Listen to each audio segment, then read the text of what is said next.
it's Sophia, and today I am going to be doing a review of A Reaper at the Gates by Sabaa Tahir. I actually read this book the first day it came out, but haven't had time to get behind my camera and actually film the video. This book was a easy 4 out of 5 stars. I wouldn't rate it as highly as I did the other two books because I just felt like as I was reading it, there wasn't what was supposed to be plot twist wasn't really plot twist. Like, I would call it and then it happened and be like, oh great, yep, called that. So that kind of brought it down a little bit because there's no really shocking moments, but overall the book was great. There was some really good character development. Okay, for those non-spoilery people, A Reaper at the Gates is the third book in the Ember and the Ashes quartet. It starts off obviously with an Ember and the Ashes, which is this book over here.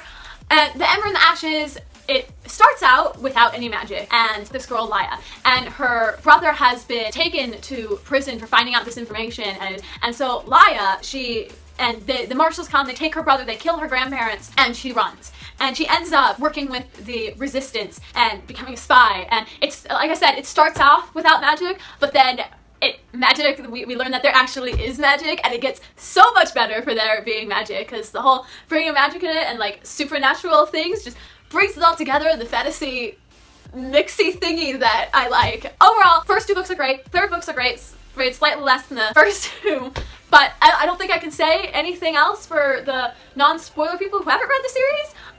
Sort of spoiler people who have read the first two books. The third book is them basically trying to defeat the Nightbringer. That's basic plot of everything, and it's amazing, and it's like focusing on the magic. I love it. I don't think I can say anything else for the non-spoiler people. 4 out of 5 stars for this one, 4.25 maybe. I would say for the first book it's about 4.75 stars. But yeah, I would definitely recommend, so go check it out and then come back for the spoiler thingy. Okay, bye! So, like I said, only 4 stars, 4.25 stars, because I wasn't shocked by any of the plot twists and really kind of upset me. And I don't know if I've just gotten to be a better reader and able to catch that more easily, but it didn't shock me, so lowered the review a little bit. But I mean, some things I loved Marcus being haunted by Zach, and I loved how there wasn't a redemption arc, because there could have easily been a Marcus is haunted by Zach, so then he starts to become a good person and just is a good king and all because he is haunted by the brother he killed. That would have made me so mad, and I was so glad that Sabaa didn't do that. Realistic stuff there, which I love. It's great. Another thing I really liked was Helene. We got to see more of Helene, and I love that because we weren't able to get anything of her perspective from the other books. I mean, very, very little. And there was a lot of Helene in this one, and I love that. I love that. I love that. I love that. Again, okay, I have a question for you guys. Did the plot twist shock you? Because I mean, finding out, for example, that Cook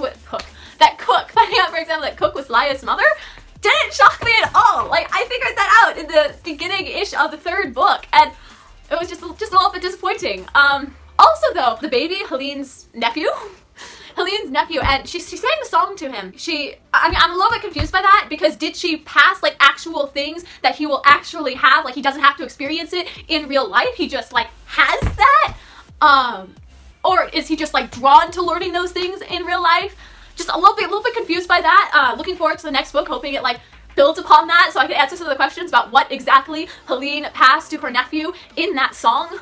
And then also, why did the Nightbringer try to save Laya and Helene? Why not kill them? Especially Laya. Like, Laya's going out to destroy you. Why aren't you killing her? And also, there was a quote in the beginning of the book saying how the Nightbringer saw his queen in Laya, the queen that apparently had died 1,000 years ago. And the question is the queen in Laya? Is there some kind of like reincarnation thing going on, or did it like questions? I have lots of questions.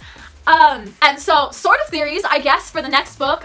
Theory is Laya is going to become immortal, like the Jinn, and then, like, Laya and Elias can, like, happen somehow, because, like, I still ship them. I still ship them, despite everything, so this is kind of like a theory slash what I'm really, really hoping is gonna happen, is that the Nightbringer's queen is actually inside Laya, and is going to make her immortal, which would be great, like, something that, like, in like Sarah J. Maas's series with the Fae, and how like they grow up and then they reach a certain age, and then at that age they stop maturing, they're just like immortal.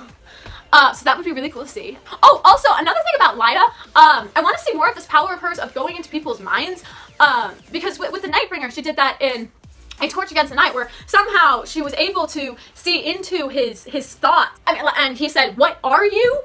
And so, okay, number one, how does she have the power of invisibility? That's a question I really want answered. But also, number two, how is she able to also get into people's mind? Is that the queen? But I mean, when Moth, is that how to pronounce it? When Moth takes over Elias's body and she shoves at him and says, "Give him back," and then Moth speaks out of Elias and says, "Forgive me, dear one. It is the only way." The whole "dear one" kind of got me. I'm not sure if that has, like, if I'm just kind of reading into the significance, but is Moth recognizing something in her? Perhaps the queen? Or maybe like some power kin to what Moth is? And how did Moth get his power? How did that even happen? Because it's the power of the soul catchers, but there used to be so many of them. And so how did Moth come about? And is Moth the powers of all of the imprisoned Jinn put together and chucked in some soul catcher's body?